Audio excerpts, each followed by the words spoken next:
وہ واقعہ یوں تھا کہ 1987 میں that pilot of Israel requested me to be your flatmate.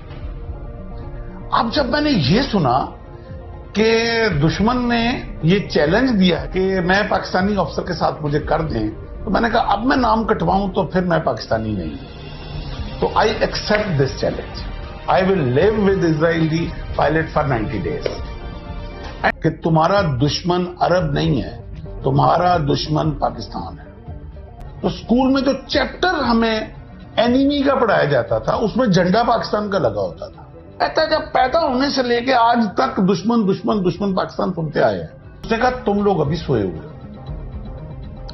ابھی تمہارے لیڈرز تمہیں بتا نہیں رہے کہ تم لوگ کیا ہو اور کیا کام تم لوگوں سے لیا جانا ہے. پوری دنیا کا نقشہ لے لو، پوری دنیا میں 2 کنٹریز ایسے ہیں جو ریلیجس آئیڈیالوجی کی بنیاد پر بنے ہیں، اور وہ ایک پاکستان اور ایک اسرائیل ہے.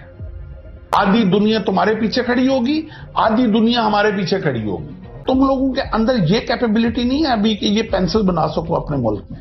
دنیا کا سب سے لیٹسٹ نیوکلیر ٹیکنالوجی تم لوگ بنا کے بیٹھے ہوئے، تمہارے لیڈرز نے تمہیں غافل رکھا ہوا ہے. اس وجہ سے وہ سچ اگل گیا میرے آگے.